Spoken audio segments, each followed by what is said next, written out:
Perkenalkan, kami dari kelompok 3. Saya Ilham Hilmina Kaja. Saya Cindiani Magdalena Suliwenji. Saya Novita Imelda Poli. Saya Meliani Jessica Maramis. Dan saya Marlinda Tuaki. Di sini kami akan menjelaskan materi tentang sikap dan upaya positif terhadap perlindungan dan penegakan HAM di Indonesia. Selamat menyaksikan. Baik, di sini saya sebagai pemateri pertama dengan materi yang akan dibawakan yaitu pengertian HAM. Jadi, HAM atau hak asasi manusia adalah hak dasar yang melekat pada setiap manusia sejak lahir sebagai anugerah dari Tuhan Yang Maha Esa. Hak ini bersifat universal, tidak dapat dicabut dan harus dihormati oleh siapapun, termasuk negara. HAM melindungi martabat, kebebasan, dan kesetaraan manusia tanpa membedakan suku, agama, gender, ataupun status sosial. Nah, yang menjadi landasan dalam hak asasi manusia di Indonesia itu ada 3 landasan. Yang pertama ada Undang-Undang Dasar 1945 pada pasal 28A sampai 28J. Kemudian landasan kedua yaitu Undang-Undang Dasar nomor 39 tahun 1999 tentang HAM, dan yang ketiga adalah dalam Pancasila, terutama dalam sila kedua dengan bunyi kemanusiaan yang adil dan beradab. Sekian penyampaian materi dari saya. Terima kasih.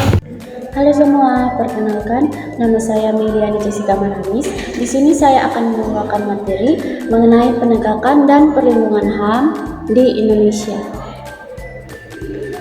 Nah, ditinjau dari hal tersebut, Indonesia dikatakan sebagai negara demokrasi yang menjamin hak asasi manusia bagi seluruh warganya. Namun realitanya, penegakan dan perlindungan HAM masih menjadi tantangan yang kompleks. Nah, upaya dalam penegakan HAM yang dilakukan oleh pemerintah Indonesia, di mana mereka telah membentuk berbagai instrumen untuk menegakkan HAM, termasuk adanya Komisi Nasional Hak Asasi Manusia atau Komnas HAM. Nah, lembaga ini bertugas untuk menyelidiki pelanggaran HAM dan memberikan rekomendasi kepada pemerintah. Nah, adapun pengadilan HAM yang bertugas mengadili kasus pelanggaran HAM yang berat. Ada juga peraturan perundang-undangan Indonesia yang memiliki berbagai undang-undang dan peraturan yang berkaitan dengan HAM, yang dimana bertujuan untuk memberikan kerangka hukum bagi perlindungan HAM. Selain itu, upaya penegakan HAM juga dilakukan dan sosialisasi kepada masyarakat untuk mendorong kesadaran dalam kehidupan sehari-hari. Contohnya penerapan HAM di lingkungan sekolah, keluarga, dan juga masyarakat. Adapun tantangan dalam penegakan HAM yaitu meskipun terdapat upaya-upaya yang telah dilakukan, masih terdapat berbagai tantangan yang dihadapi di Indonesia, yaitu pelanggaran HAM yang berat. Contohnya seperti kasus pelanggaran HAM berat masa lalu yang masih belum terselesaikan sepenuhnya hingga sekarang. Kemudian lemahnya penegakan hukum, yaitu rendahnya kepatuhan hukum dan lemahnya kemampuan institusi negara dalam menegakkan hukum terkait HAM. Ada juga konflik agraria di mana seringkali menimbulkan pelanggaran HAM. Meningkatnya intoleransi dan diskriminasi berdasarkan agama, suku, dan ras juga adalah tantangan yang masih ada saat ini. Jadi dapat disimpulkan bahwa penegakan dan perlindungan HAM di Indonesia masih menjadi proses yang terus berkembang. Meskipun terdapat kemajuan, masih banyak tantangan yang perlu diatasi untuk memastikan bahwa seluruh warga negara Indonesia dapat menikmati hak-hak asasi mereka secara penuh. Nah, penguatan kelembagaan, penegakan hukum yang efektif, dan peningkatan kesadaran masyarakat sangat penting untuk mencapai tujuan tersebut. Sekian pemaparan materi dari saya. Terima kasih. Di sini saya akan menjelaskan materi tentang upaya perlindungan HAM di Indonesia.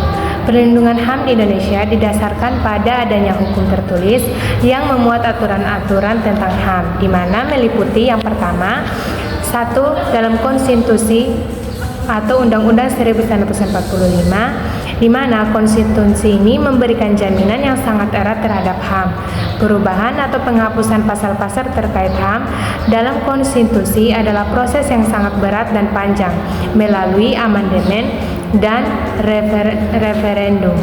Yang kedua, dalam ketetapan MPR, ketetapan Majelis Permusyawaratan Rakyat atau MPR juga memuat aturan tentang HAM.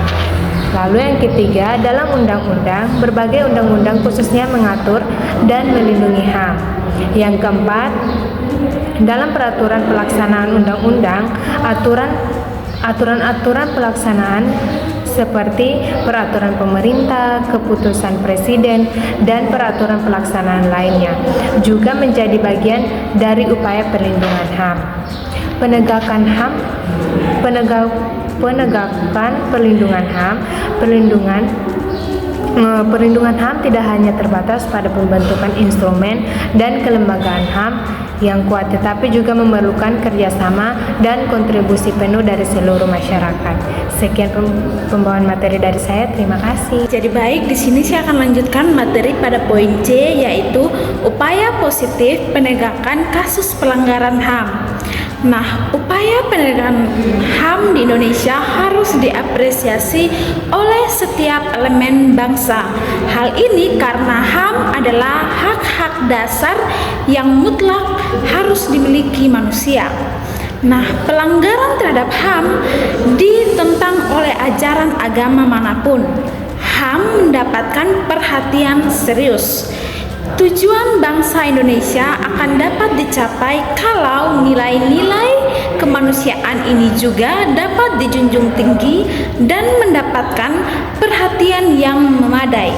Penegakan HAM di Indonesia telah melakukan langkah-langkah konkret, antara lain yang pertama, memasukkan HAM ke dalam berbagai perundang-undangan. Nah, berbagai peraturan perundang-undangan di Indonesia sebenarnya telah sangat akomodatif terhadap HAM. Sebut saja di dalam Pancasila, pembukaan Undang-Undang Republik Indonesia tahun 1945 dalam batang tubuh UUD RI 1945 dan beberapa ketetapan peraturan dan undang-undang produk penguasa. Yang kedua, meratifikasi dan mengadopsi instrumen-instrumen HAM internasional. Indonesia telah ikut meratifikasi berbagai macam hukum-hukum internasional yang berkenan dengan perlindungan HAM. Kemudian yang ketiga, menumbuhkan kesadaran masyarakat terhadap masalah HAM.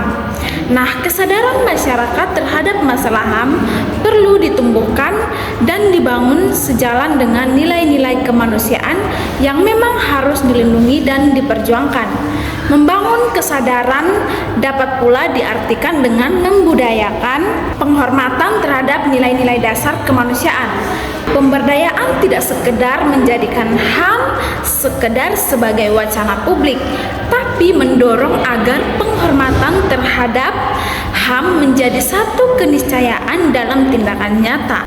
Adapun upaya penegakan HAM melalui jalur penegakan HAM antara lain, yang pertama, kewenangan memeriksa dan memutus perkara pelanggaran HAM yang berat oleh pengadilan HAM tidak berlaku bagi anak di bawah umur 18 tahun. Kemudian yang kedua, agar pelaksanaan pengadilan jujur, maka pemeriksaan perkara dilakukan majelis hakim pengadilan HAM. Oke, baik, selanjutnya di sini saya akan membawakan tentang faktor-faktor penyebab HAM dilanggar.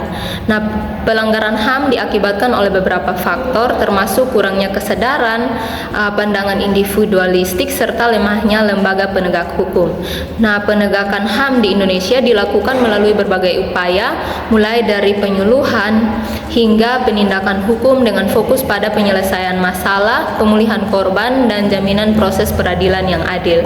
Pentingnya menghargai dan menghormati upaya penegakan HAM ditekankan, termasuk melalui mediasi, dukungan bagi korban, dan pengawasan terhadap jalannya persidangan. Selain itu, lembaga Komnas HAM memiliki peran krusial dalam mengembangkan kondisi kondusif, melindungi hak pribadi manusia Indonesia, serta melakukan penelitian dan pendidikan untuk mencapai tujuan penegakan HAM.